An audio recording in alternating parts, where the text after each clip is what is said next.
My dad grew up in the Midwest where everyone has a garden, everyone grows tomatoes, and it's beautiful and hot in the summer, and it's easy to grow things because it rains. And he came to California following his wife, my mom, because she got a job in it with a science career. And this abandoned piece of property that we see right here was up for sale. And my dad was kind of like trying to figure out what his career was going to be.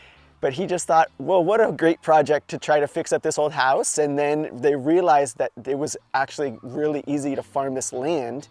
And so I grew up with him being a commercial farmer and fisherman, and seeing my dad doing that, running a farm, doing a farmer's market is so much work, you know, and as a young kid, you have to get up before it's even light out and, you know, pack the truck. And so farming was a part of my growing up, but I really didn't want to take up the reins and be a farmer.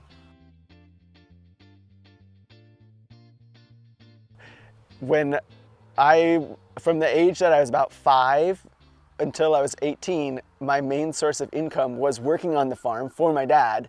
And he was really pretty smart about how to get us motivated to do it. The smartest way, he would take a little corner plot that he wasn't really going to use because the rows were too short, and he would say, here's some pumpkin seeds. Why don't you grow jack-o'-lantern pumpkins? And then you could sell them. So my older brother and I would do the seeding and the watering and the hoeing all summer long. In October, we would sell the pumpkins to people that drove by. And I just sort of saw farming and growing and producing. It wasn't like a special thing, like I'm now a farmer. It was just, of course, the easiest way to make money is to grow things and sell them directly to the public. Like farming now is actually really more commonplace to see it as part of the social fabric. And so I started farming with this passion to get a lot of students on the farm, and I really wanted to plant food so that, you know, kindergartners could harvest that. Like a beet is great to eat, but a beet that some kid comes to the field and pulls out and feels that pop of the taproot as it bursts out of the ground, and they see this giant onion or beet, and that's like food doing the ultimate good, is people seeing where it comes from and then eating it and cooking it and sharing that with their family. So I really wanted my art, my way of farming, to incorporate more of the community around me. I wanted to have people come to the farm so that they really feel and they experience that this was grown here. The first 2 years that I grew produce, I had really no way to sell it all. So we made a farm stand in 2006. We put all of our produce in this farm stand, and it was amazing. It was an experiment. What happens with an honor system farm stand? And if you just keep the farm stand stocked, in the beginning of the day, you think, what could we harvest and put in the farm stand?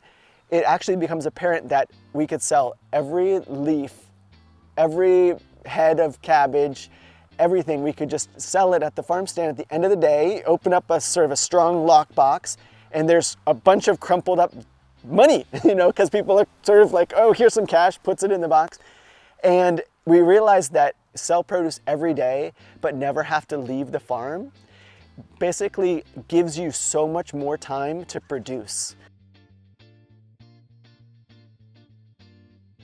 I'm really excited about our regenerative farming practices and trying to basically beef up the carbon that's in our soil and making super soils. My favorite farm implement is our dump truck. And with that, I'm able to go get nutrients and bring them back and then dump them in the fields or in a compost pile. And then if you figure out how to break that down and make compost into the sort of sandy parts of a soil, but it's like a black, loose, amazing humus. And that's the part of the soil that's like this amazing sponge for all of the microbes to live and all of the roots of your plants to interact. And to see the results of the super soils in the places that we've filled in with compost, where when I started, I couldn't grow anything there. And now I can plant things even in the winter and they'll grow in this area.